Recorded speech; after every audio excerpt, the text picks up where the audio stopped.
Welcome back to Ellis Park, and the anthems have begun, so let's just hear the anthems. We're on New Zealand's at the moment.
Sports anthem ringing out around Ellis Park. Let's join the commentators, Nigel Carr, Clive Norling, and first Chris Ray.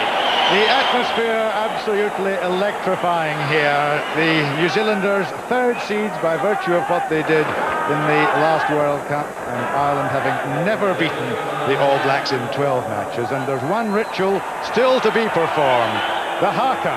It's to be led by Jamie Joseph, the All Black flanker. The Irish side lining up in a courteous line on the halfway line.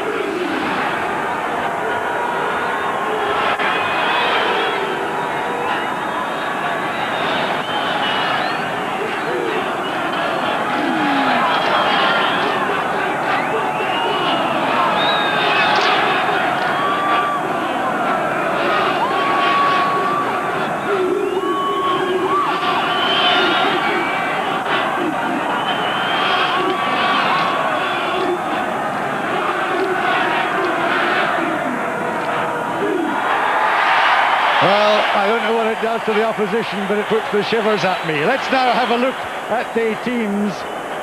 And there's the Irish side. And understandably, they've gone for as much experience as they can muster. Eric Elwood and Michael Bradley have been recalled at halfback, as much for the defensive qualities as for their control in this crucial area. Elwood's goal-kicking accuracy will also be important. Up front, an interesting combination of bulk and mobility. Dennis McBride and David Corkery, both specialist open sides, and between them, the number 8, Paddy Johns, whose height will be vital.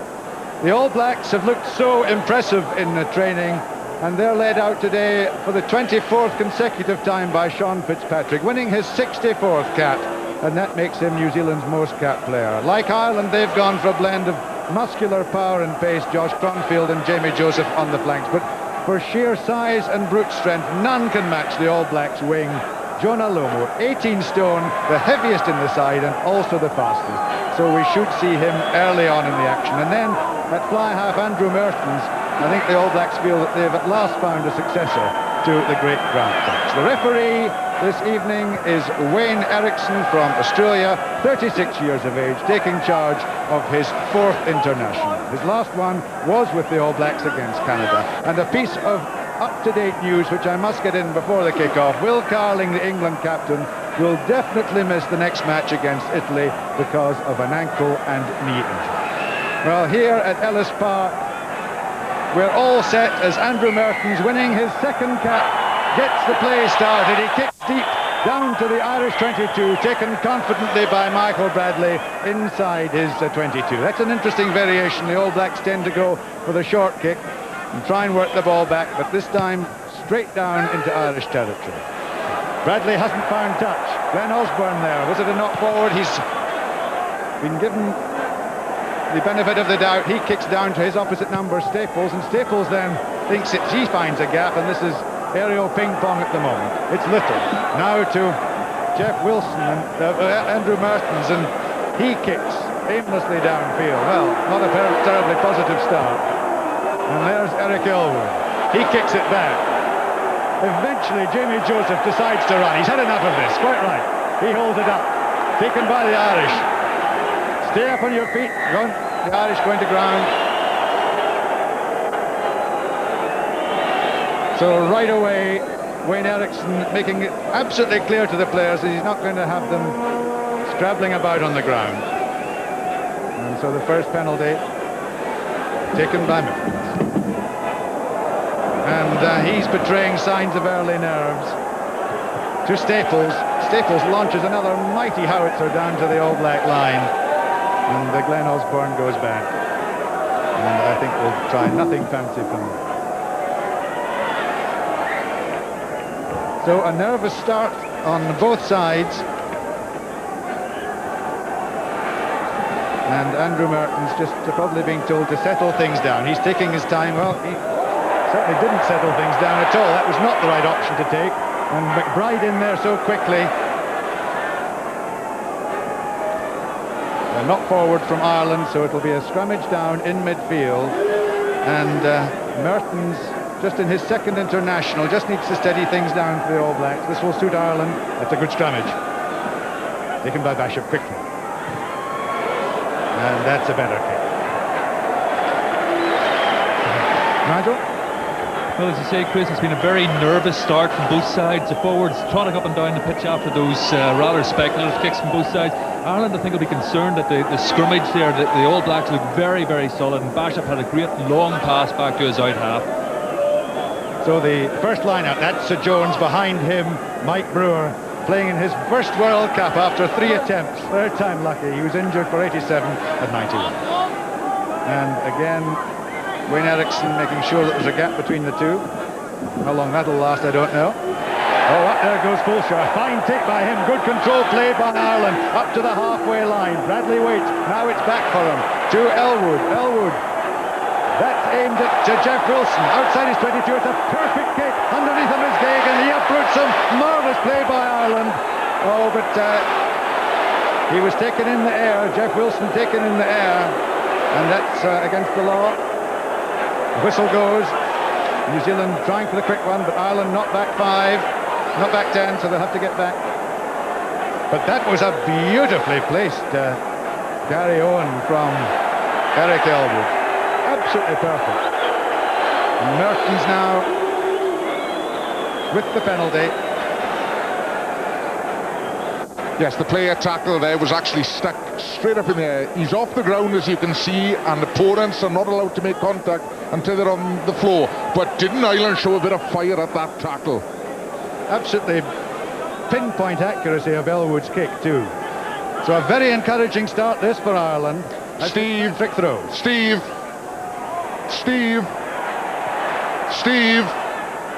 Taken through now by the All Blacks. Untidy stuff, taken away by Craig Dow. Now to Jamie Joseph.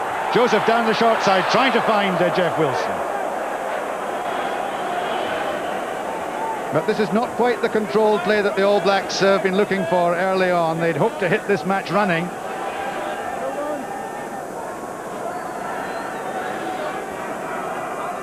Up to the 22. That's Gary Halpin.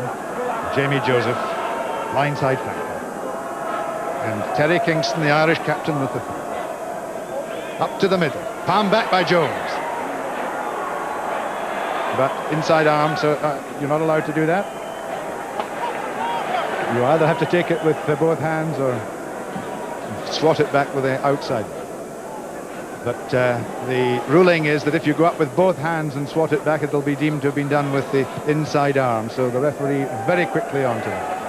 And that again is a lovely kick by Elwood, and that's why he's back in the Irish side, showing such control in the early stages. A beautiful kicker of the ball. That's up to the halfway line now. There was the palm back from Larson, and that's where they infringe.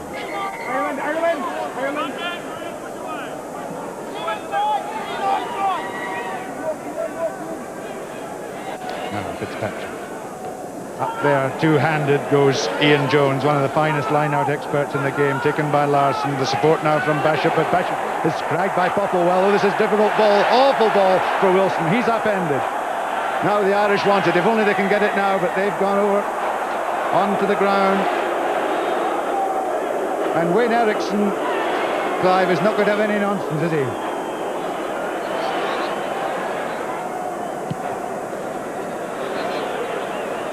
So the kick to touch, and penalty it was, so it's Fitzpatrick's throw, but look at that, again ruffling the All Blacks early on. Jones palms back with Larson's help, only into touch, and this is an area where Ireland might be looking to profit, because the All Blacks line out looks a little bit threadbare, with Ian Jones now coming up to the front. Now he goes back into the number 4 position. But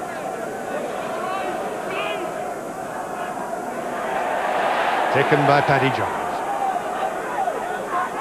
Now Bradley, and he's seen a lot of space down there. That could bounce very well for Ireland. It's going to be difficult in any way for Osborne.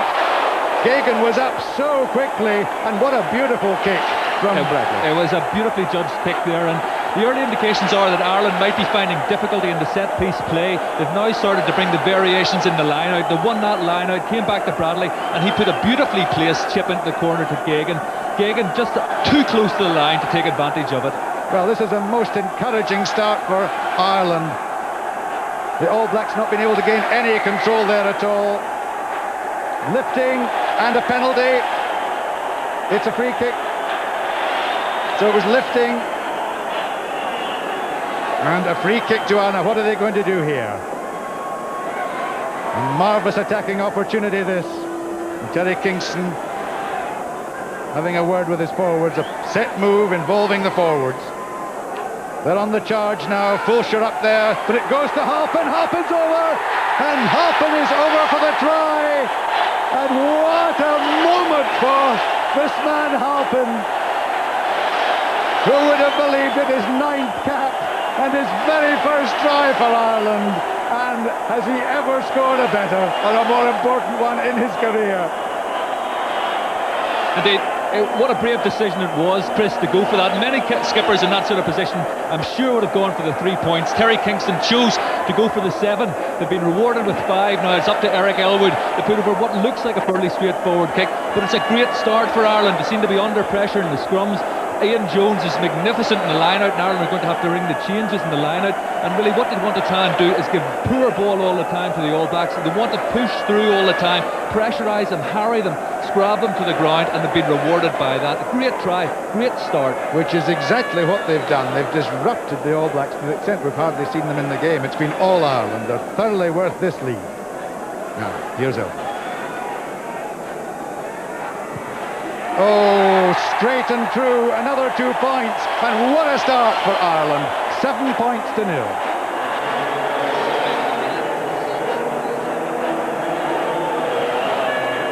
So Eric Elwood has done the business, and here it is again. The All Blacks thought it was for that band of forwards, but it was wider out to Halpin, and Halpin was over with Paddy Jones. So that will have given Ireland all the encouragement they need, and it'll certainly test the mettle of the All Blacks now. They've won a penalty, playing the man without the ball.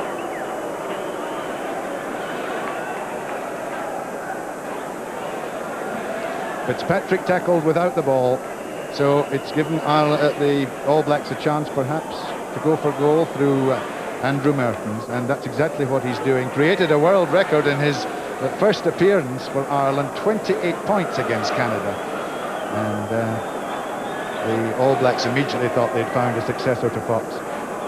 Well, this is it. This is a question, really. Will he be a successor to Fox? This is an important kick for him. It's unfortunate from Ireland's point of view, and how often we see it after somebody actually scoring, then they concede an opportunity. So Mertens just 22 years of age.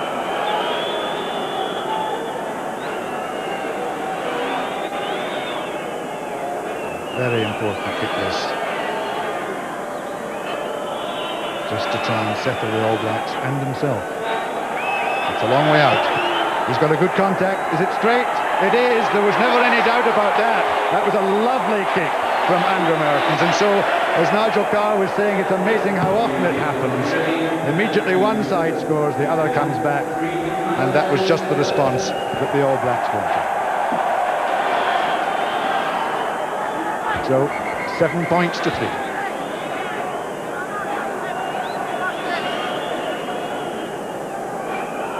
And Elwood just having a quiet word there with Brendan Mullen and Jonathan Bell, while there's some treatment off the field. I don't know what it is, but I see Kerry Kingston's actually getting his shorts changed at the moment. It's an important point now to concentrate on the task ahead. That quiet period after the try, Ireland must again lift the pace. It's really controlled aggression we want to see when the New Zealanders have possession. So Elwood, that's a lovely looking kick right on the 10-metre line. It's fallen for Terry Kingston. The Irish forwards are in again. Elwood, the high kick, aimed for Glenn Osborne. Oh, it's a lovely kick. It's fallen back for the Irish if they can profit from this.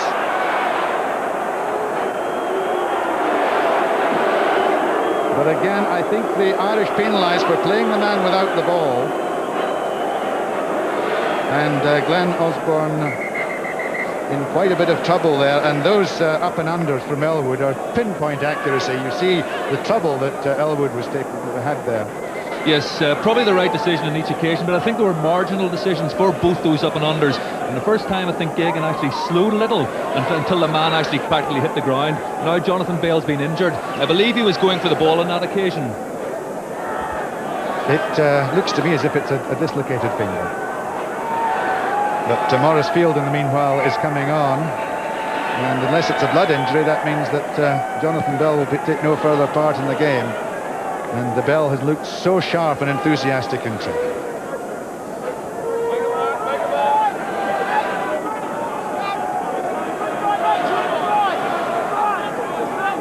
So Fitzpatrick, and that's Cronfeld, the headgear, taken by Corcoran, barging in the line out. The Irish giving away just a few penalties at very crucial times and in important positions. They must be careful with their discipline.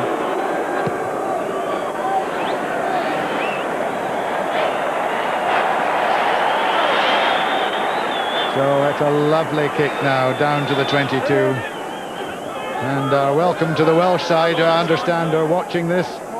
It'll be of great interest to them, and certainly the start that Ireland have made great encouragement to other sides, because the All Blacks have been more and more favoured during the weeks of training. Taken by Francis on the 22 to Bradley. Elwood again clears. He didn't have much time, but he did it beautifully. And these kicks really must be so heartening to his forwards. Yes, it was a crucial line-out take by Neil Francis. He's going to be an important figure for the Irish, helping too in the scrummage. It's important that both these men give a great contribution. Francis has the talent, and I want to see him actually do it. He started well, and they really must concentrate and keep it going. Well, again, difficult ball for Batchett, but he cleared it up well. Too Little. Little going for a charge in midfield. He has Cronfeld with him. And away it comes now. The All Blacks up to the 10-metre line. Now it's back. Still the All Blacks have it. To Mertens. Mertens the cut-out pass to Little. Little kicking for Jeff Wilson. Gagan comes across. A difficult bounce for Gagan and for Staples. They both make a mess of it. Jeff Wilson is in there. So too is Cronfeld. Now comes Bishop. The All Blacks desperately wanting this one back because they have men out if they can work it back. The whistle goes. The penalty. The Irish coming over the top, holding the ball and preventing the All Blacks from getting it. Yes, and on that occasion, Ireland didn't have much choice really, Chris. The Blacks suddenly lifted the game by at least 2 gears to get down to that pitch, and it was unlucky with a wicked bounce of the ball, which left Gagan and Staples floundering, basically. It was a very well-placed kick by Mertens, and the All Blacks suddenly, as you say, Clive, were across the field in numbers and had lifted their game. And this, of course, is always the danger with them. They always have another gear to provide. And here we see the problem that both Gagan and Staples had. It was Cronfeld who led the charge. The open side from Otago, who played so well against the British Lions 2 years ago in the provincial match. With him was Dowd, and that really was where the All Blacks were able to work the ball out to Mertens.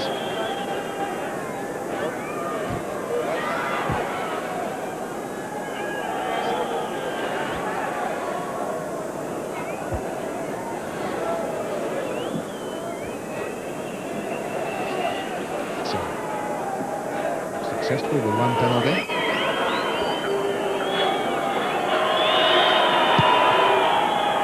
Got that one, oh, straight again. He certainly seems to be kicking the ball with great precision, Andrew Mertens. And so 28 points in his first international, and he's already collected 6 here, and that has closed the gap to the 1 point. Ireland leading by 7 points to 6.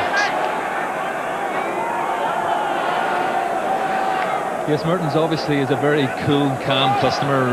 He converted that kick easily. That was quick thinking by Elwood. The All Blacks caught unaware. It's very difficult to catch the All Blacks unawares like that, but so swiftly spotted that Lamu had come in from that left wing and left a huge gap, and that has taken Ireland to within 10 metres of the All Blacks line. So right away, Ireland in an attacking position. Sean Fitzpatrick, his country's most capped player, and there's Dowd, an auxiliary jumper at the front. He's a big man for a prop. It goes up to the middle. Up there goes Jones. Difficult ball for Bishop. Bishop clears. Mertens can't find touch, but the ball bounced awkwardly for Richard Wallace.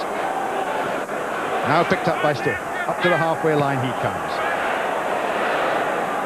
It's high. Is it far enough? The Irish are in there again in numbers, and they come forward again. Little ball laid back for Bradley. Bradley to Elwood. Elwood has Gagan. Now what's Gagan going to do? Up over the 22. He tries to find support. Gets it from Popplewell. Popplewell charges. He's not got much support behind him. Now it comes in from Fulcher. Halpin's there too. And again the whistle has gone, preventing the ball from coming. First man down holding the ball, and Wayne Eriksson saying that Ireland must release the ball. The Irish don't like it, but Mertens meanwhile has coolly cleared the danger. But Ireland at this stage, Nigel, not afraid to take the game to the All Blacks. No, certainly they were running that ball. Unfortunately, the pass out to Gagan was just somewhat behind him. That slowed up his momentum and meant that we had to try and regroup. Popplewell, who's had some rampaging runs in the green and the red shirt of the British Lions, took that on. We'll be looking much more of that type of thing from him. But the All Blacks at this stage, it must be said, looking fairly ordinary. That ball goes up to the middle again, taken by Larson. Now here's a bit of muscular power from the All Blacks. The kick from Bishop for Staples. In there is Jeff Wilson, and spectacularly upended, and across comes Maurice Field. And Wilson reckless to the point of personal injury there, but he was determined to get that ball, and that's a little bit of that spirit the All Blacks need. The scrummage inside the Irish 22, so danger here for the Irish. The All Blacks scrummage very low. Bradley, difficult ball. Oh, Elwood in trouble, but he's in real trouble now. He's taken by the All Blacks. They'll be trying to work it back if they can, but it's come back on the Irish side. Now Wilson. And it's Osborne going for the drop goal. Has he got it? No, just off to the left of the posts. But danger threatening from all parts of the field from the All Blacks as they just start to raise the tempo a little bit and put Ireland under terrible pressure close to their own line, but they cleared it well. Yes, it all came from a rather quick heel that was somewhat uncontrolled, putting Elwood initially under pressure. He was caught. Corkery managed to clear, but the kick was somewhat misdirected. Ireland fortunate on that occasion that in fact the All Blacks didn't take the lead for the first time in the match. There's an injury at the moment, I think, to the hero of the moment, Gary Halpin. So a reminder that Jonathan Bell has had to go off with what looked very much like a dislocated finger. Maurice Field on. Now here again is the spectacular dive and leap by Jeff Wilson. He lost control of the ball there, and it was from that ensuing scrummage, that the All Blacks did manage to put pressure on Ireland. But you just get the feeling, Chris, that the All Blacks have really lifted their game here now. Ireland started with a bang, and it was Irish fervour that's actually put them into the lead. But we've seen the Blacks now starting to take control, and I think that there'll be further control as this game goes on. So it's going to be a dropout to Ireland. Eric Elwood looked very sharp so far in all that he's done. Very composed, very cool, and a great strategist. Again, another lovely dropout just for his forwards. Paddy Jones wasn't quite able to get up to it, but well placed for his forwards. That's Blair Larson jumping at the front for them. Neil Francis, so much expected of him this evening for Ireland. He's had so many good games for them. But that's taken almost unhampered by Jones. Not straight. And that's why it was unhampered. There's Joseph. But that All Blacks pack is almost noses to the ground. Their scrummage is so low. But they're looking most impressive in this area. Bradley Fields. But the scrummage slews round. And Ireland penalised for lifting up in the front row, so it's a free kick. And Wayne Eriksson demanding that Ireland get back 10. Now, what have the All Blacks got on here? They've got this little phalanx of forwards in front of Bishop, and he's running into midfield now with the long pass to Little taken out though, but again Bishop across so quickly. Here is Jonah Lomu now, 18 stone of him, thundering up over the 22. Lomu out to Little's over for the try. It's going to be the first try for the All Blacks, and that was the first we've seen of the mighty Jonah Lomu. And what have we got? We've got a foot in touch. It's not a try.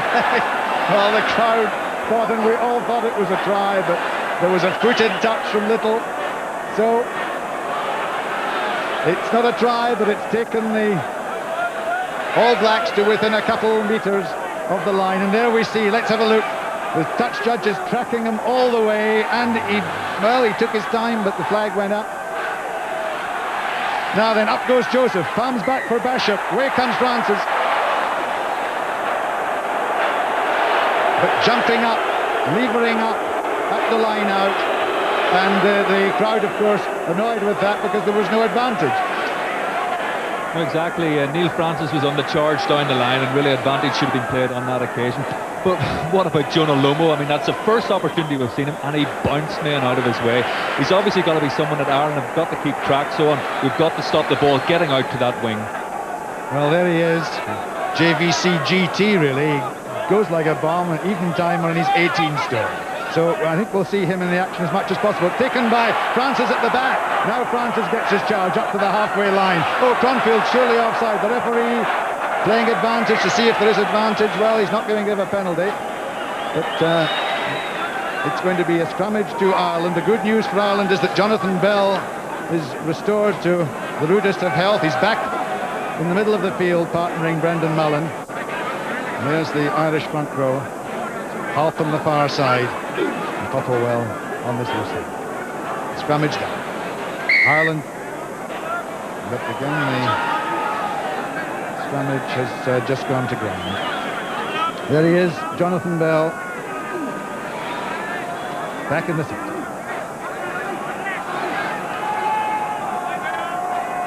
Bradley waits. Has he overdone it? Yes, he's overcooked that, and that really was not a good kick from Bradley, because it was a good, solid scrummage. He had time to pick his spot. But the line out now opposite where he kicked. Yes, Ireland must be happy with their start so far, Chris. They've got to still try and tie the All Blacks down. They still haven't got the sort of rucking, driving game that they're famous for going. Ireland are trying to spoil all the possession the All Blacks are getting. They certainly haven't been able to bring in their backs as much as they wanted to. They haven't played it on their own terms. Cronfield got the first touch. That's good controlled ball. Larson holds. Now Joseph looking to come round the side. Now he lays it back for Bishop, but very bad ball. Brewer has to try and go back and clear it. And it's back. If the Irish have it, they do. Elwood spotted a gap behind Lomu. Lomu lumbering back rather slowly. Now he's back inside his 22 and decides that he's passing to Osborne and put his full back in terrible trouble. And Osborne just had to clear any old where, down to Staples. Counter-attack from Ireland. Back to Elwood. Elwood launches a mighty kick over Merton's head and over the dead ball. Is that still a fine tactic from Eric Elwood? It means that the 25 must be dropped off, the ball must be kicked back again, giving Ireland a 50-50 opportunity to win that. But previously we saw nearly both sides to Jonah Lomu. We saw a fantastic run, but we also see him in defence. He's certainly not a great force in defence. He's inexperienced in that position, having played a lot as a forward. And Elwood is exploiting that, and has done so on a few occasions. The deep dropout from Mertens, not forward. Bradley in position there, but there was offside against Ireland. Came off Bradley to Johns. Referee quite right. But penalty then to the All Blacks. And Mertens, I think, is denoting to the referee that he's going to go for goal. Now this would be a mighty kick. We know he's striking the ball well, and he does appear to have a little bit of a wind behind him. Yes, very much so. We saw today Neil Jenkins kick a superb 55-yard penalty down at Bloemfontein, and that's about 3,000 or 4,000 feet lower than it is here. It's very rarefied, and if he catches this, then really I think the people at the back of the stand had better look out, Chris. Well, it's going to be the biggest kick we've seen of this match by a long, long way. Just about 5 metres inside his own. But he hasn't missed so far. He's given it a terrific thump. It's holding up in the air as it carried, not quite. It certainly had the direction, not quite the elevation. And so Staples clears. But the All Blacks have gained a little bit of ground from that, and they line out in a good position for them. Although it's an area they're struggling with a little bit.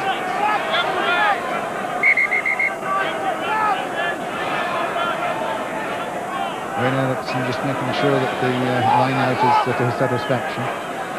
Tap back for Bishop. Mertens. Now that's a difficult kick. Underneath it is Staples. He's got a bit of time, has he? He can mark it. Beautiful kick by him. Little was in there so quickly. But well taken and bravely taken by Staples. The temptation there just to take your eye off the ball. It was a fine take by the fullback. Jim Staples has proved to be one of the he won't shun that sort of kick at all. He's very brave under pressure. Any sort of balls like that to him. But Mertens on that occasion getting round the outside of Dennis McBride and putting up quite a high bomb. It's important again for Ireland now that they have been ringing the changes in the practice sessions to try and make sure they outwit as much as anything else the All Blacks. Unfortunately, Staples seem to have some sort of injury, and that will cause concern. Well, Laurie Mains there, the All Blacks coach, is not the happiest looking individual at the best of times. I suspect even if the All Blacks were 50 points ahead, he'd be looking like that. But he must be a little bit concerned that the All Blacks just haven't been allowed to get into this game. They certainly haven't been able to dominate the game and play it on their own terms. And as we've seen there from Ireland, they are stiff in resolve from stem to stern, and very encouraging, of course, for forwards to have a full-back as safe and secure as that. Now, the problem here is to Jeff Wilson, who I suspect probably damaged his neck in that spectacular dive earlier in the match, and he's receiving treatment at the moment. Meanwhile, play goes on. Play on, says the referee. Ian Jones waits, and taken by Joseph. Just outside the Irish 22, the All Blacks drive forward. Bishop waits, digs it, tries to dig it out. The forwards take it on for him, or try to take it on, but that's good spoiling by Ireland. Paddy Jones comes away to Corkery in support. Corkery lays it back now. Ireland trying to work it back for Bradley, who waits. Bradley with the kick over the head of Wilson. No, straight out again on the full, and Bradley just hangs his head in disappointment and despair, really, because that's two good balls he's had. It's true, but tactically it was the right decision. Jeff Wilson had been receiving treatment on the sideline. There was a gap in there behind him, and Bradley unfortunately just overplayed it. Yes, tactically the Irish haven't missed a trick this evening so far. Popplewell behind him, Fulcher. This is a grand Irish performance. Taken again, though, by the All Blacks, who are beginning to win a little bit of ball at the line-out. Mertens again testing out Staples, and that's a mighty kick. And underneath it there, Little waits. It's taken, though, by Little, and there was a knock-on. So 2 knock-ons, and that means an All Black ball. They knock on first by Ireland, and then a knock-on by the All Blacks for Little. But this is a very dangerous position now for the All Blacks, beginning to exert control through Mertens. Bishop stands back. Brewer tries to go, but he's well held up by Corkery. Now away comes Tronfeld. Tronfeld charges, 10 metres short. The All Blacks wait for it now. Out it comes again. Now to Lomu. Lomu going for a charge for the line. Can they stop him? No, not this time they can't. And Lomu's over. And this time he was irresistible. And so Jonah Lomu, this 18-stone Hulk on the wing, gets the first try for New Zealand.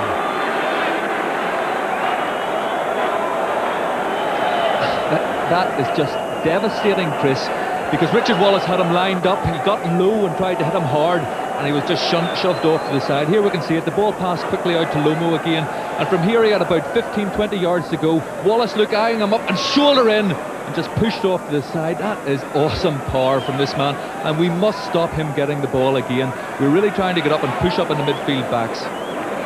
Well, the Irish were determined to try and stop him. As you say, they had their defence apparently well aligned, but really there seems to be little answer to the power of this man. And so Mertens with this kick. New Zealand in the lead for the first time. And Mertens with this conversion too. Again, a promising thud and a very promising finish, and that's another 2 points. Jeff Wilson has gone off, so that's bad news for the All Blacks. As Merton comes back, having kicked the goal.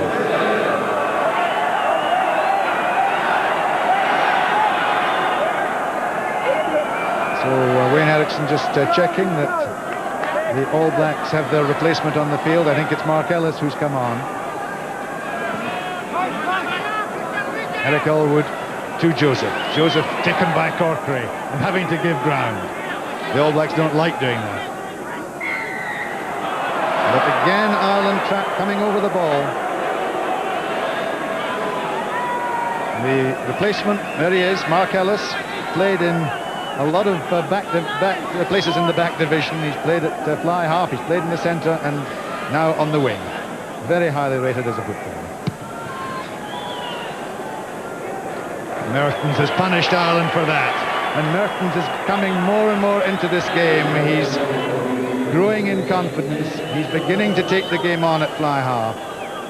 And there, look at the disparity in penalties, and that tells a story. Yes, and I think it's quite right at the end of the day. The Irish have been playing with passion, but they've also been given a lot of silly penalties away, particularly on the ground. They must get to stay on their feet when they arrive at the ruck situation. But this is a tremendous contest. Ireland giving nothing.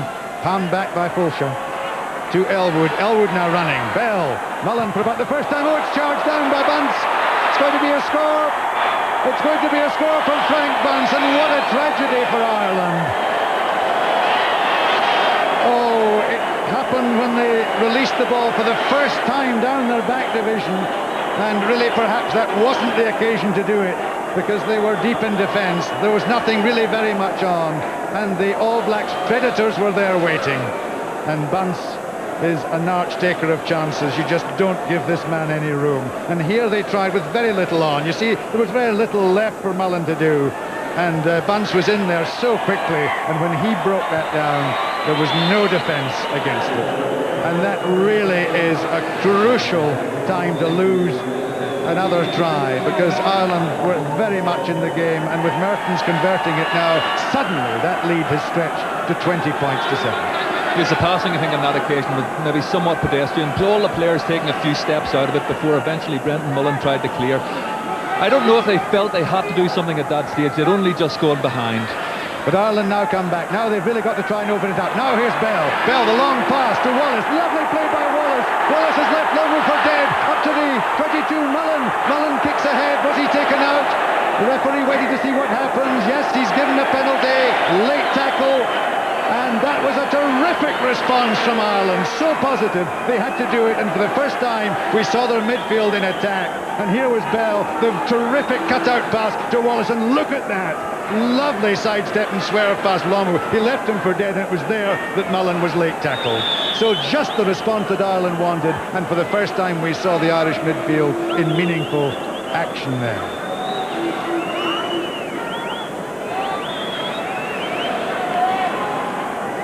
So Mullen taken out of the game, and after the calamity of giving away that try, that'll make him feel better. Now it's going to be Elwood to go for goal, and the right decision at this stage. I think he's got to take every point on offer, but here we see it again. It was Lomu trying to repair the damage of missing Wallace, but he took Mullen just as Mullen had kicked the ball. Yes, again, the Irish in training have looked good, have swift hands amongst the backs, and amongst the season they did sort of make an early commitment to an expansive game. Here as well, of mobile two back row forwards in Corkery and McBride, both really open sides who can move quickly and support their backs. They must hope to get sure, swift passing out to the wings with support from the backs.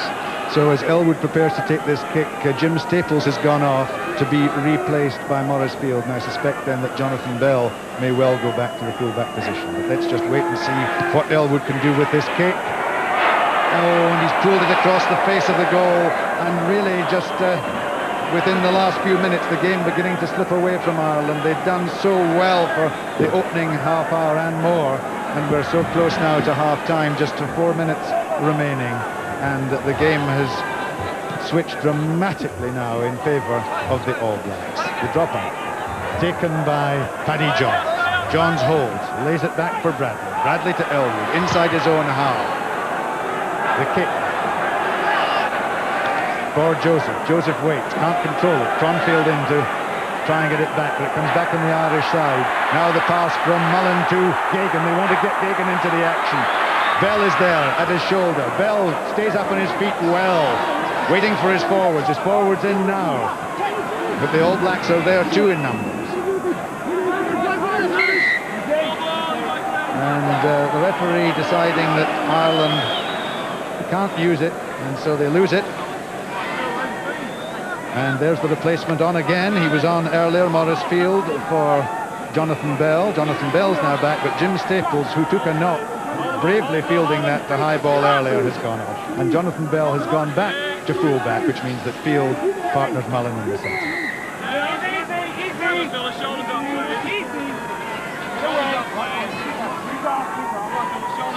It's an important time now for Ireland's captain Terry Kingston. Really sees things starting to slip away from him. Ireland must really control the game now, take some more first phase possession and spoil anything that the All Blacks get. Again, a good solid scrummage, and Mertens, well, he wanted to aim that further away from Bell, but Bell's positional play was sound, and a good kick and touch find there from Bell outside his 22. He had nothing on, but there was a little gap there which he found. Yes, I think Mertens was wanting to test Bell. Bell moving back from the centre to full-back for the first time, but really Bell's a real utility back. He can play in the centre, he's played internationals on the wing, and he's very competent for his province Ulster at full-back. So the line out just inside the All Blacks half, and Sean Fitzpatrick, the Irish captain, a happier man now than he was. There's Brewer, behind him Joseph. The ball back for Bishop to Mertens. Mertens the last of bunts, and away now comes Ellis up to the halfway line. Now Larson holds, but he's rocked back by Corkery. Mertens kicking for Lomu, and across there is Bell, but they're all beating him to touch. That again was a fine left-footed kick though by Mertens. He's showing a lot of skill at fly half. They're starting to find a lot more rhythm now, aren't they, Chris? Their line-out play is much more assured. All the gaps in the line-outs are being blocked now, and Ireland are finding it much more difficult with that long pass from Bishop to actually try and spoil the All Blacks' possession. So Kingston with the throw. Paddy Johns has done well at the back of the line-out. Also plays, of course, as a lock. Kingston throws. Up there goes Francis. Takes it two-handed. The Irish forwards come in, laid back for Bradley. Elwood again composed, but doesn't find touch this time. Just the odd error now creeping into the Irish play. Away comes Lamu. Lamu stretches those legs. This is awesome. The man is almost unstoppable. He seems so gauche in his running, but it works. It's come back though for Francis. Francis not sure quite what to do with it and gives ground. Away comes Popplewell. Popplewell doing a Lamu of his own in a green jersey. Back for Bradley. Elwood to Mullen. Oh, beautifully taken by Gagan. Gagan up over the halfway line. He's got support from Bell. Bell has Bradley. Oh, he didn't see him, but he's still going. Bell. Now Bradley. Can Bradley get to the line? He's taken in a magnificent tackle. Just shot of the line, but Ireland have scored.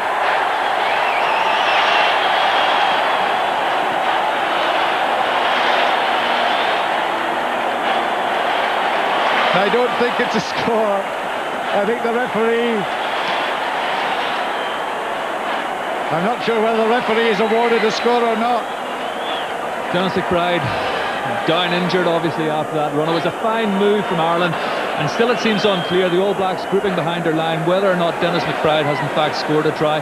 But it was great movement from Ireland. They have a lot of pace in their backs. Here moving it out to Simon Gagan. He has been dead keen to get involved in this match. Giving it out to Jonathan Bales, a lot of pace, but didn't realise Bradley was inside. Bradley shouting madly for it. And Bradley still had a lot to do there, but he'd slowed up. He hadn't the same pace and momentum. At that stage the ball was coming back, and quickly supported by the Irish forwards and dived over by Dennis McBride. Well, we must imagine that the try has been given. The Irish forwards are going, the Irish team going back, and Elwood is coming in. We'll see maybe better from this angle. There was the lovely dart by Gagan. Now at this point, Bell had Bradley inside of him screaming, but Bell got away, and it was Bradley then who was brought down by Bunce's tackle. The ball laid back, and it was McBride over, and there was no doubt about it from this angle, absolutely no doubt. He got the touchdown. I thought perhaps that McBride had lost control of it. He hadn't, and the try has been given. As both Dennis McBride and David Corkery are making a big impression in this match. There's McBride, considered small like Neil Back of England for an international wing forward, but he's got probably the fittest man on the Irish team. David Corkery beside him, also often considered an open side, but together they're making a great combination. Corkery is big and strong, he's making big tackles and big hits, and McBride will chase everything. So Ireland have scored at just the right time. There's never a wrong time to score, of course, but this was the time to do it, because they were beginning to look as if the game was slipping out of their grasp. But now Elwood has this conversion to bring Ireland right back into the match. Has he got it? No, it was just off, just missed, and so that's the half-time whistle. But Ireland back in this match. They cut the lead to 20 points to 12, and it's been quite a superb opening half. 20 points to 12, New Zealand lead.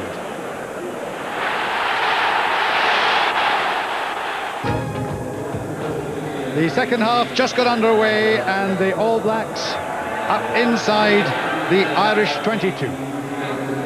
So we'll see if there's any change in pattern to the All Blacks play. They certainly haven't been able to ruck the ball as they would have wished. They haven't played really on their own terms, because Ireland have never let them out of their sight. Here's the advantage to the All Blacks in the line-out. Some of that hasn't been very good ball, though. And Francis and Fulcher there have kept their end up very well, but this time Fulcher was being lifted. Now then, this is where the All Blacks are so dangerous. They've worked out a series of moves, and they're so hard to hold in these situations. Inside the Irish 22. Looking for an early score just to settle them, because Ireland are not out of sight by any means. Again, Bashop comes into midfield, the long pass to Lomu. Now it's inside to Kronfeld. Kronfeld to Lomu. Lomu going over the corner again for a second try. And that is just the start that the Irish wanted. And really they were found wanting there. Just the start that New Zealand wanted. And it's this man Lomu. He is proving almost unstoppable on the wing, but he had plenty of room there. And here it was, the short penalty move that they've tried very successfully. The long pass to Bunce. Bunce looking for support from Cronfield. Cronfield got it, and there was Lamu loitering on the outside. And the try. With Merton's boot, you'd think they'd maybe try to hit the odd drop goal from there, but they did try to run it. And in fact, Richard Wallace was pushing up very close on Lomo. That gave Lomo the outside edge, and obviously he's got so much power and speed. Dennis McBride not able to stop him. So Mertens from a tight angle with this conversion attempt. 25-12 now, the All Blacks. No, I don't know if he got the perfect contact there, and that's just drifted off wide, but it was certainly the start that the All Blacks were looking for. They wanted to reimpose themselves on this match, and here we see Lomu really without any hindrance at all and unmarked going over for his second try of the match. So Elwood restarts. Fitzpatrick tries to gather it in. Knock forward. And a scrummage to Ireland. So they came back before. They've been there and they've come back.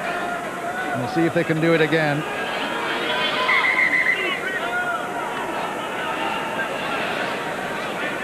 Wayne Eriksson, they're not happy with the scrummage. He's just waiting. He wants to make sure that the players crouch before going into this. His front rows are not going to cooperate with him. Come back, he says, back to the mark, and he's not going to have any nonsense. Wait for it, he says, now they go.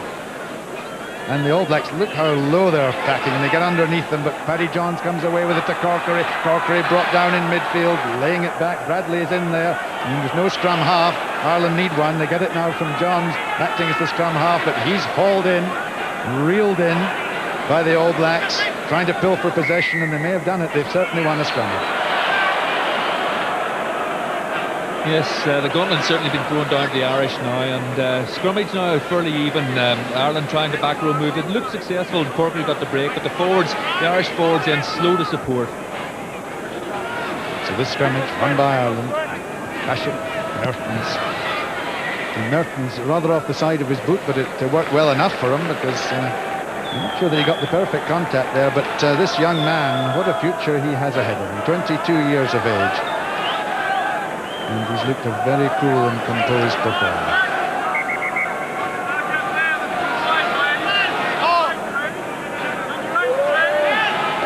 Kingston, that's Corkery, and behind him Neil Francis. They need a huge effort from these men now. The ball goes up there, but only so far as Brewer to Bashop. Bashop down the short side. Bringing in Ellis. Away comes Fitzpatrick on that far side now. The All Blacks uncharacteristically have given away possession. That's not a good kick.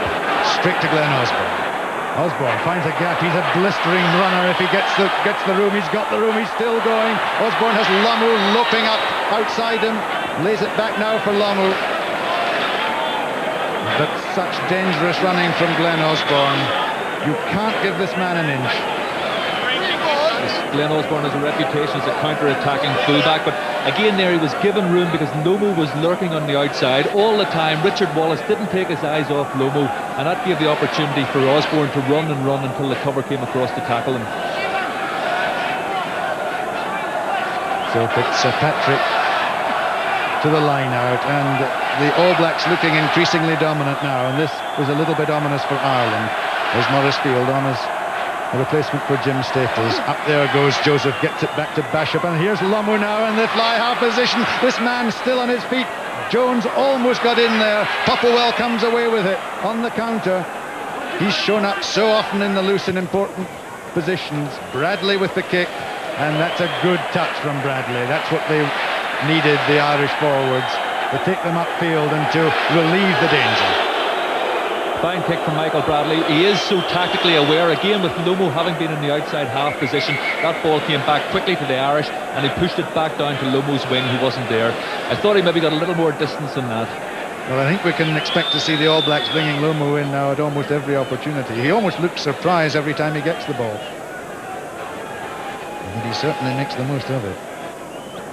Now taken by Corkery, but jumping off the shoulder, and it was Francis who was penalised there. And Fitzpatrick has no question that Mertens will go for goal. They have a comfortable lead, but 25 points to 12. They want to increase that as much as possible. Yep, the contest in the line-out is going to be a crucial one. We really need our jumpers, Fulcher, Francis and Jones, to get up. Undoubtedly, and Neil Francis there leaned on his opposite number, giving the penalty away. And really, it's these areas we're giving too many penalties, making too many mistakes, giving too many opportunities for the All Blacks to actually have scoring chances. This is undoubtedly another effort which would likely to put the score to 28-12. That's really an uphill battle for Ireland, and they must now concentrate on the basics, contest the ball without giving penalties.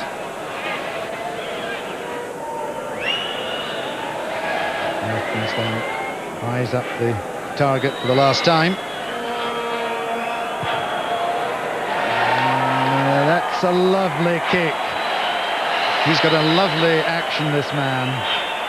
And another 3 points, and that now has increased the lead to 28-12. And we've only had 9 minutes of this second half play. Yes, and the line-out's going to be very crucial from now on from Ireland's point of view, because it's ominous. It's not flapping back from New Zealand, it's two-handed catching, and that's where their quality possession is going to come from in the second half. Elwood drops out. Joseph, as he so often is the man targeted. Back from Bashop to Mertens. Mertens once again finds a good touch and takes us forwards those precious meters upfield.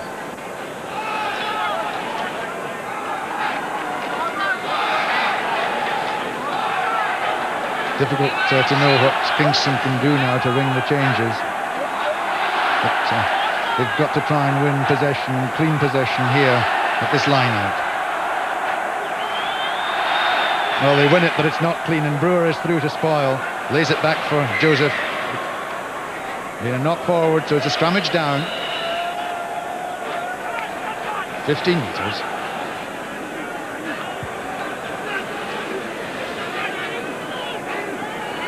So what can Ireland try from here? They've certainly shown they're going to be adventurous. But scrummage, wheeling round beyond the 90 degrees.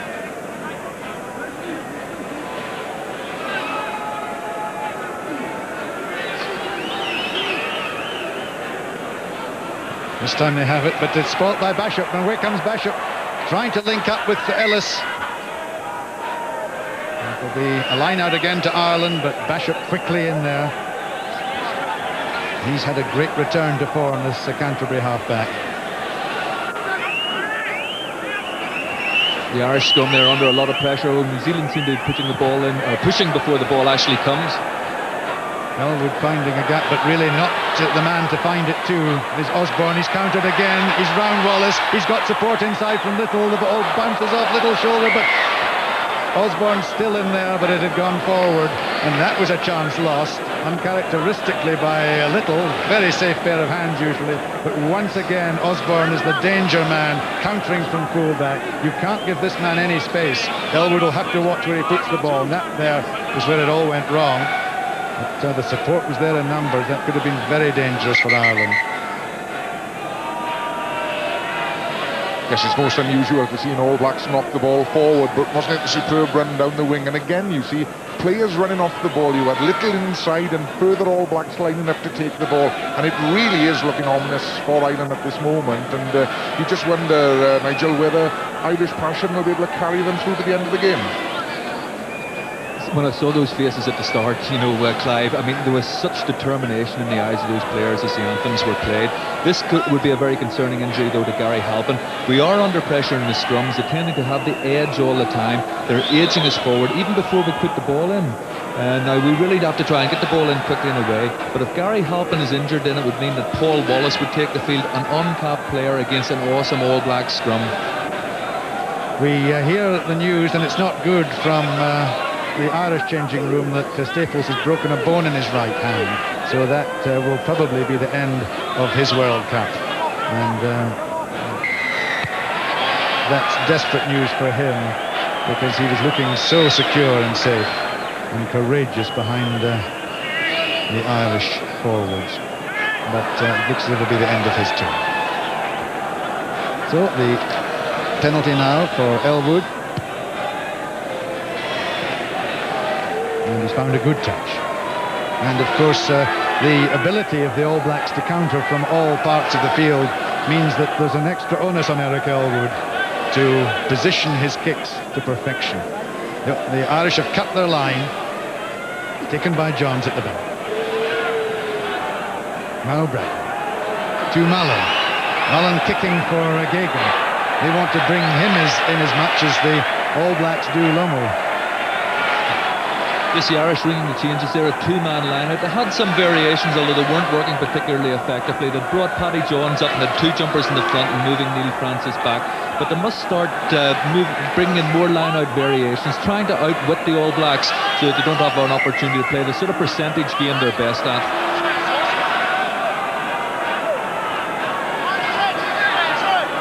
Ian Jones, one of the world's finest line-out exponents. Nervous around the field too. Up there he goes, takes two-handed.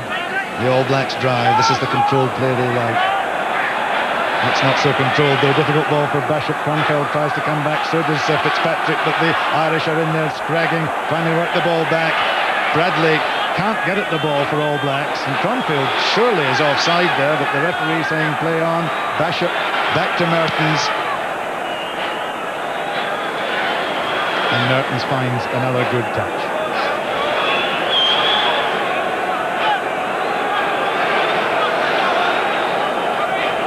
So the Irish keeping the pressure on, but they must get points now. 28 points to 12 behind. There's an injury to Gabriel Fulcher, I think it is. Now he's taking his place now in the line-out. He's all right. So the Irish wait for him to come back. And the referee waits now to see if there's a gap between the line-out, but there surely is. I don't know what the delay is. Kingston now prepares to play. It comes back to Elwood. Elwood to Field. Field doing a Lomo of his own. Not a good pass for Kingston, but the All Blacks going down on the ball, refusing to release it, so it's a penalty to Ireland, and Elwood being called out, and presumably try to go for goal from here. Yes, Eric Elwood had looked so composed in practice and kicking, although he's missed a couple that he might otherwise expect to have got. Really some of the sort of ball that Irish want to get is that quick loose ball that we saw there before. There was an opportunity for them previously whenever Bradley was caught in and they missed out there, but when they drive onto it best, when the ball is loose and bubbling up to the All Blacks forwards and Irish are driving through onto it, that is the type of ball they want to give. They want to try and spoil a little bit more in the lineouts.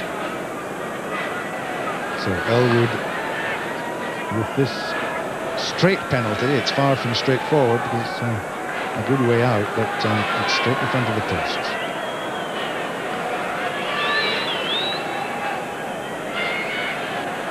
And Van Chelsea must really get this if Ireland are going to get back into the game. Well, he's lifted it high, but not straight. And a little, looked as if he might be trying to run out from there, but there's nothing courageous going to be tried at this stage, or reckless by the All Blacks.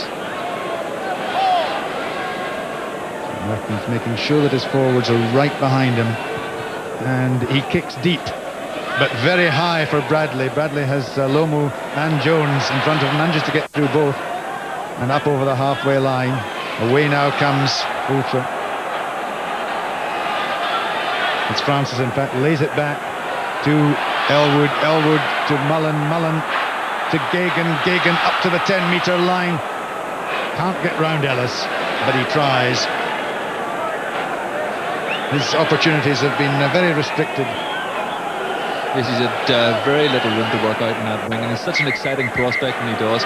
Again, I would think if Ireland can move that wee ball, the ball that wee bit quicker out to him, both he and Wallace has showed in the first half to have the beating of Lomo on the outside. Now, obviously, an injury there to Sean Fitzpatrick, he'll probably have to leave the field.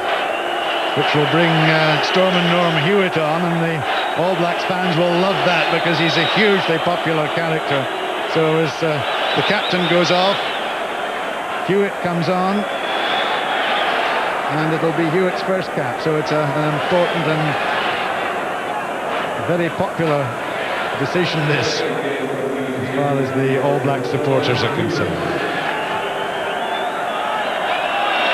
And right away into the action, Hewitt, with this throw-in. He's been a bench reserve 11 times. Back for Basham, 2 Mertens. Little in the inside centre position, finding room.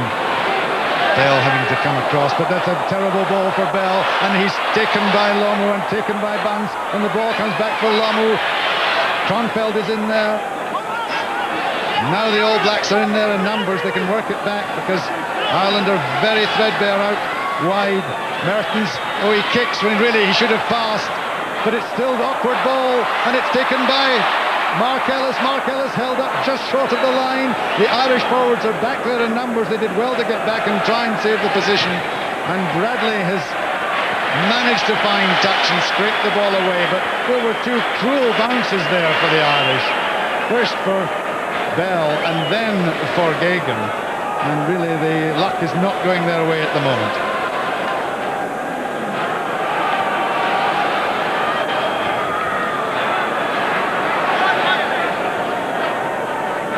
So a line out just outside the Irish 22. Severe pressure now being brought to bear on them. Hewitt throws to the back. Up there goes Joseph, taken by McBride, but it comes back for the All Blacks. Brewer carries it on. Up forward. Scrummage down, and it's Ireland's ball.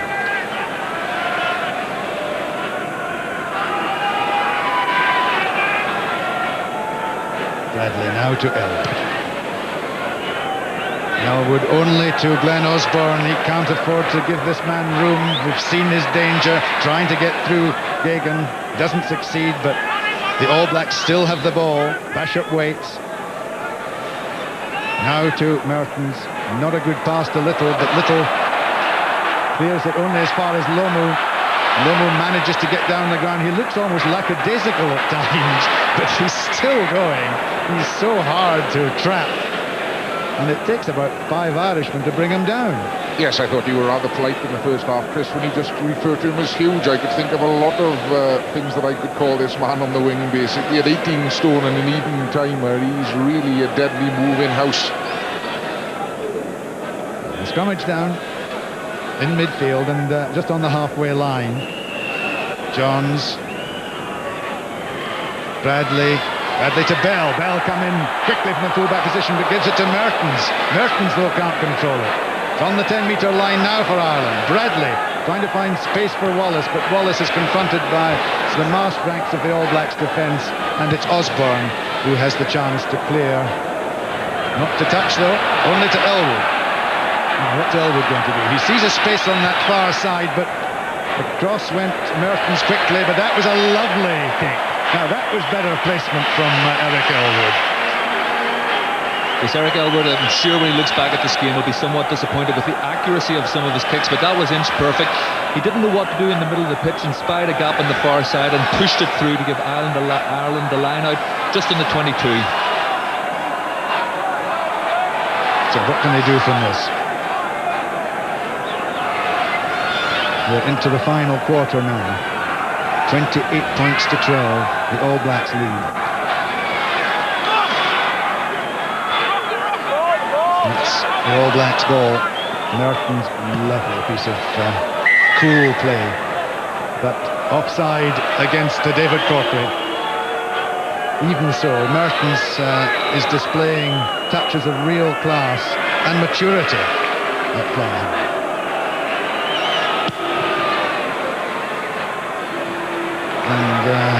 That's not a bad kick. He's not putting a foot wrong at the moment, and it could well be that after a long search, that search is over as the successor to Grant Fox, because he's looked thoroughly impressive. The All Blacks cut their line. Up there goes Jones. Beautifully controlled ball. Bishop now to out to Mertens for the drop goal, but he's wide. But everything he's trying at the moment is coming off or almost for him, so why not have a go at that? Full of confidence. Now Dennis McBride, is he going to take the drop out? Back to Elwood.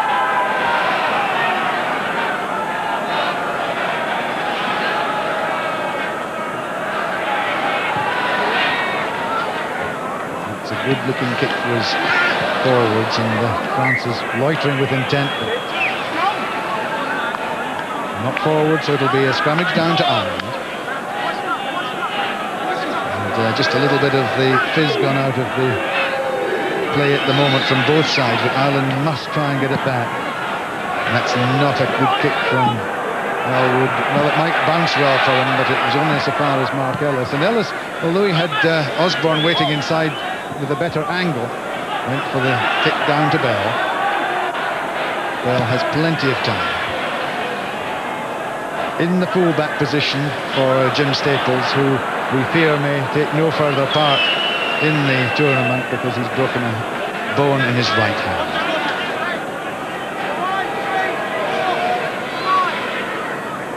So Fitzpatrick back on the field now for Hewitt. His temporary replacement, palmed back by Larson. Mertens to Little on the burst. Tronfeld is in there with him. Bishop again. Mertens, there's not much on for him down that short side, and the kick is too much. Into touch on the full. Both sides, Chris, making uncharacteristic errors. We can see in the line out how the forwards are gasping for breath there, mouths wide open, but the passing in the backs is often not going to hand, and some of the kicks as well are going a little bit too long. I think that by this stage in the match, altitude is probably starting to affect some of these players who maybe have not had sufficient time to adjust to the 6,000 feet level that we're at the moment. Certainly both sides looking a little bit lackadaisical. Taken by Johns in the middle. Now Field back inside, Corkery up to the halfway line. Better play by Ireland. And the referee running out of patience with the All Blacks who'd come over the top there, refusing to allow the Irish to release, and it was Tronfeld who was held responsible for that. Tronfeld there with the black headgear, which has become part of his trademark. He played against the Lions in 1993 for Otago and gave a stunning performance that day.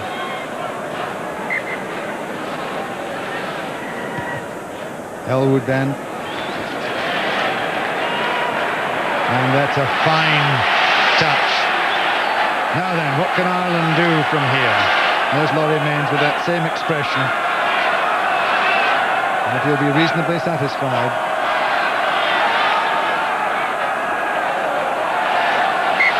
So that's the All Blacks line. The Irish don't have far to go. They've got a lot in their way though. This is an important line out, Chris. Ireland really need to try and get back into the game with the minutes ticking away. They've moved Paddy Jones right to the tail of the line. It's perhaps a throw going to him. Well, opposite him is Joseph, but in fact it goes to the front. And difficult ball for Bradley. There's no scrum half at the moment. Now Terry Kingston has moved into the scrum half position, and Paddy Johns. The Irish mauling for it down the side. And now it's Corkery. Corkery takes the ball a little bit further, and away now comes Francis, but the whistle has gone. It's not going to be allowed. I think the referee's given the ball possibly as being thrown forward there in the tackle. David Corkery unfortunately going to ground and throwing the ball forward to Francis. So the scrummage to the All Blacks. Wayne Eriksson not at all happy with the front rows. And certainly the All Blacks have been taking that scrummage very low. Kingston calling for a big effort here. But it's the All Blacks booting. Well, that's a good scrummage. Giving Bishop plenty time to clear, which she does. And that was a very well controlled scrummage from the All Blacks when they needed it most. And some very, very tired individuals and limbs out there at the moment. Kingston with the throw. And New Zealand have had the better of this area, and mainly through that man Jones. The cut-out pass to Lomo again. Lomo, oh, he's just away again, and he's up. He's just got Bell in front of him. He's still going. Oh, he's gone for another tackle. This is sensational running. He's still going, Lomo. He passes to Cronfeld, and Cronfeld has scored the most amazing try. That is sensational running. And you've got to say that the tackling didn't appear to be all that grand, but really this man seems to be unstoppable. Cronfeld the try scorer, but there was no doubt about the try maker. 2 long passes. That was the first cut-out one, and it went all the way to Lomo. And look at him, just towering past. Then Bell seemed to be in good position, and then across came Morrisfield, then came Gagan, and there was the pass up to Cronfield, and Wallace had come across, but it was too late. That is sensational running.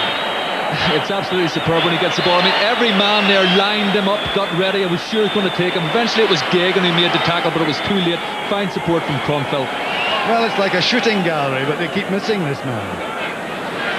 I don't think I've ever seen anything quite like that in all my years of being involved in this game.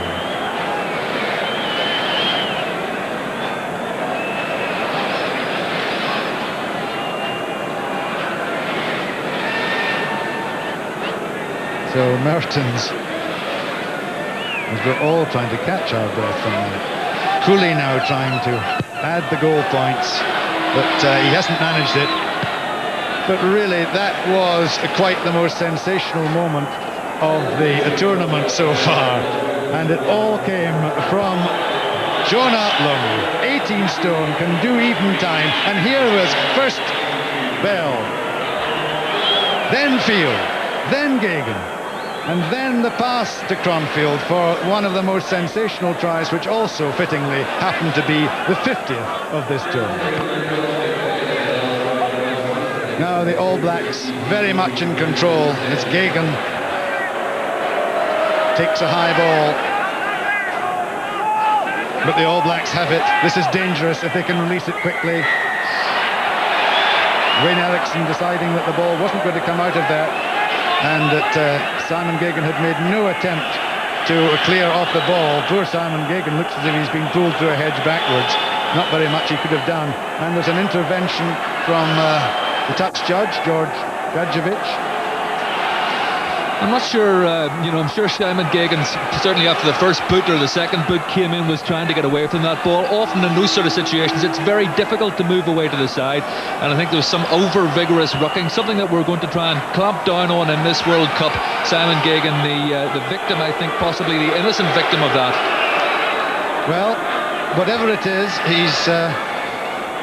The referee has decided not to change any decision and keep things as they are. So it'll be a penalty. There was certainly quite a bit of raking going on there, but the referee judging that it was up to the Irish to get out of the way. There's really not very much, perhaps, as you were saying, Nigel, they could have done. No, rucking now is supposed to be only if you're trying to get to the ball, and I think Simon Gagan would be attempting to move away from that. Well, I think if he had any sense at all, which he does, he's a very intelligent man, he wouldn't want to be staying in there with the All Blacks' feet flailing around. But at the moment, Andrew Merton's just waiting for the tee to come on. He's going to go for another shot at goal, despite this massive lead now, 33 points to 12, and we're into the final 10 minutes.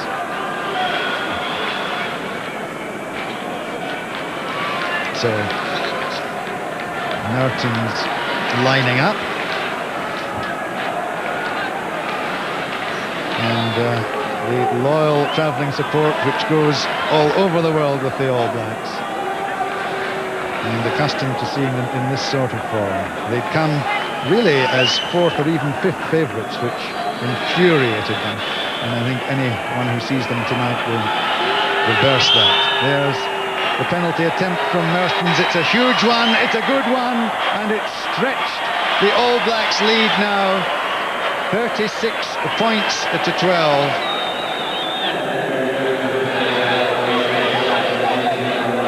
And New Zealand certainly home and dry as far as this match is concerned. But Ireland must just hold their nerve and try and prevent this from becoming a real rout. Up there goes Joseph.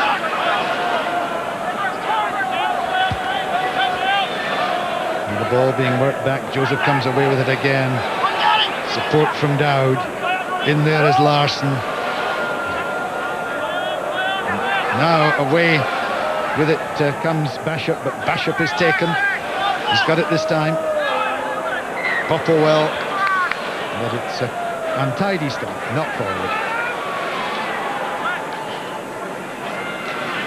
The match has almost certainly at this stage slipped away with only about 7 minutes of normal time remaining, but it's still important for Ireland to put in a good performance, to keep challenging right to the end. It's important that they put down the challenge to the other teams in their group and show a good performance against the favourites for this group and one of the favourites for the World Cup, New Zealand. Well, it all started so encouragingly for Ireland, but here they go again through Mullen. Mullen trying to link up with Gagan, but he finds Francis instead. Francis ploughs on, he's taken down. There's some tired Irishmen though lumbering across there.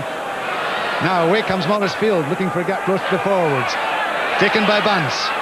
Bunce support from Osborne. Osborne deciding not to run with it, but he's found a gap. Bell having to chase across, and that's a very, very fine kick by Osborne.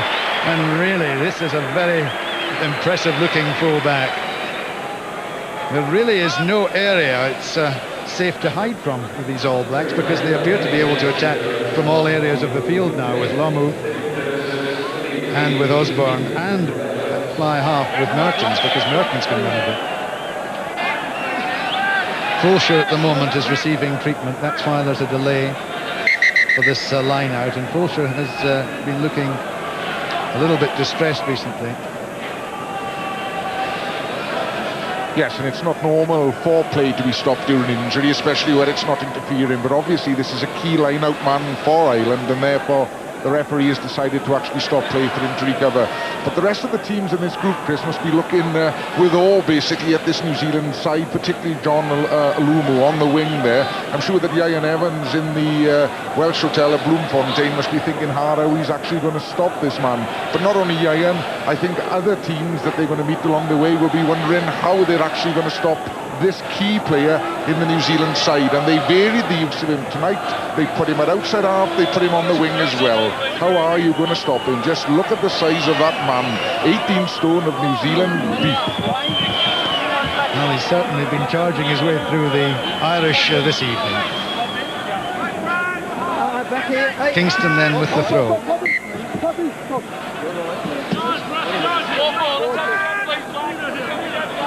The Irish planning, I think, to throw over the back. That's already been telegraphed. Paddy Johns running up in anticipation. Back there goes Joseph, but the Irish come away through Corkery and Johns. Now to Elwood. Elwood racing past Fitzpatrick, kicking into space. Across comes Glenn Osborne before Richard Wallace can get him. But good play by Elwood, and sprinted past Fitzpatrick. Yes, but there was a penalty there for obstruction on Elwood after he kicked the ball, Chris. So the Irish deciding there's nothing to be gained by going for a goal. They're going to run it. They must try and get as many points on the board as they can. Elwood linking up with Popplewell. Popplewell makes good ground up over the 22. Elwood again. Mullen cutting inside only so far as Bishop. Francis upended. And now away comes Bradley. Elwood. Field. There's a chance for Corkery. Cuts inside Joseph, and a grand try from Corkery. Oh, he enjoyed that, and that was good play by Ireland. They deserve it.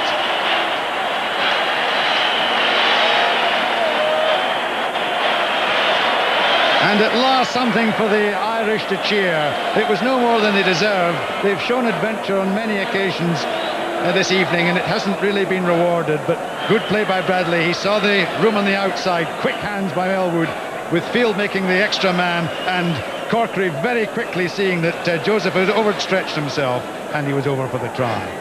Yes, on that occasion, it was the run from Popplewell, basically, that set it up right at the start. He drove into the heart of the New Zealand defence. Then they decided to come back inside, and despite a huge tackle by New Zealand, they managed to win it back. Now, the crucial area were both by Bradley and by Elwood. Look at the hands there, and it leaves Corkery the option to actually come back in. And there are not many teams at international level who score 3 tries against New Zealand. But on the scoreboard, they're a long, long way back.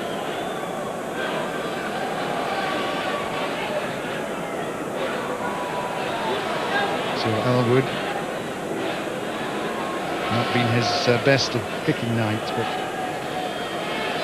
he's played very well otherwise. That's a good one. He's got that one absolutely straight, didn't deviate an inch. And now the Irish have something to cheer about, and it's no more than they deserve. Fine play there by them. Here we can see it again. And Elwood so quick with his hands to Field, and then Corkery just spotting that Joseph had come across too far, as had Bunce, and he was over.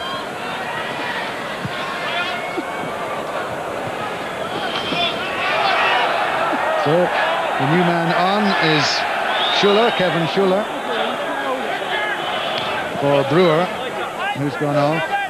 And it's pretty well the tale of Brewer's rugby career. He's had a career bedeviled by injury. 36-19, the All Blacks lead. Francis there, who made one of the initial breaches in the lead up to the try.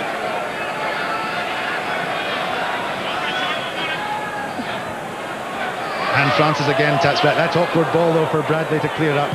Elwood, but safe from Elwood.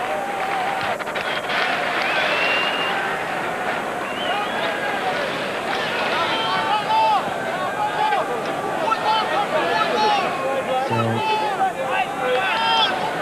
the closing stages now. Ireland are down, but they certainly haven't been disgraced. They've given everything. But this is a very awesome looking All Black side. Larson, now they go again. Mertens doing the switch with Lomu. They had to bring him in. He's still there. Now it's Joseph. Mertens quickly to Ellis. Ellis has Osborne outside him, but cuts inside, looking for support inside, which he gets. Tronfeld is there. The All Blacks taking it on. This is classic All Black play. They lay it back for Bishop. Mertens, the cut-out pass to Bunce. Bunce comes away. He's got Lomu outside him, but Lomu had actually come inside. But it's still going now. The All Blacks are still in possession. They lay it back. But can't quite get it back. Overcomplication at the end there. Lamu didn't really know which way to run, and literally ran out of room totally. So scrummage down.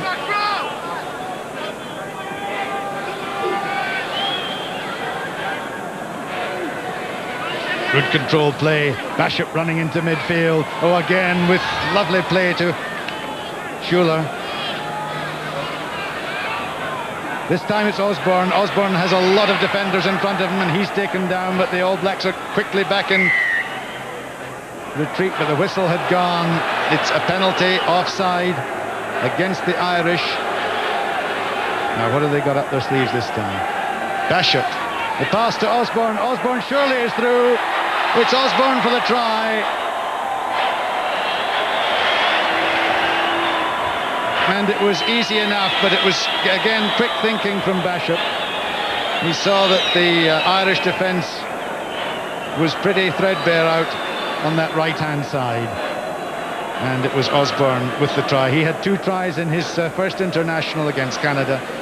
And to that, he's added another one tonight. And he's run with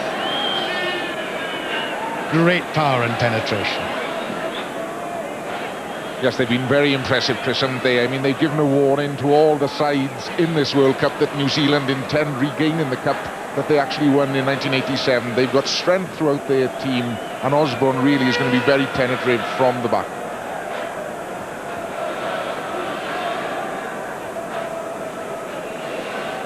So Merton with the kick, the sort of stabbing action which works well for him. And the final whistle has gone. That was the final act of the match. The All Blacks, the winners, very comfortable winners by 43 points to 9, posting a very early indication of just how dangerous they're going to be, and particularly this man, Jonah Lomu. He was really unstoppable, quite magical. He scored the 2 tries, and he's going to be the sensation of the tournament. The All Blacks, the winners, 43-19.